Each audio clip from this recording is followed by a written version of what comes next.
আমরা নবীজির উপরে দরুদ পড়ি, আমরা কিয়াম করি, নবীজির সম্মানে দাঁড়িয়ে কিয়াম করি, আমরা মিলাদ করি, আমরা সালাতু সালাম পাঠ করি, আমরা জানাজার পরে দোয়া করি। আমাদের কিছু ভাই আমাদেরকে বেদাতি বলে, কিন্তু আপনার আমার ব্যাপারে আজ থেকে 1450 বছর অথবা 1500 বছর পূর্বে আল্লাহ পাক রব্বুল আলামিনের হাবিব বলে গেছেন, ও দুনিয়ার মানুষেরা শোনো, তোমাদের মধ্যে আমার উম্মতের মধ্যে এমন কিছু উম্মত থাকবে, এমন কিছু প্রেমিক থাকবে, এমন কিছু পাগল থাকবে, যারা আমাকে অধিক ভালোবাসবে, যারা আমাকে অধিক ভালোবাসবে। এই কথাগুলা আমি জাকির হাসান কাদরি বলি না, এই কথাগুলো আমার আল্লাহ পাক রব্বুল আলামিনের হাবিব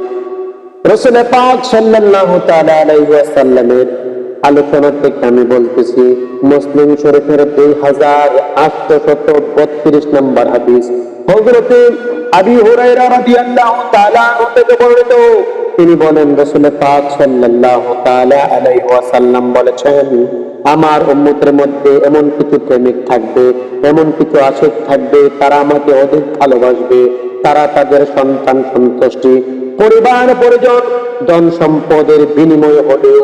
আমাকে দেখতে তারা পাগল থাকবে, দেওয়ানা থাকবে, আশিক থাকবে, আমি রাসূল পাক সাল্লাল্লাহু তাআলা আলাইহি ওয়াসাল্লামের প্রেমিক থাকবে।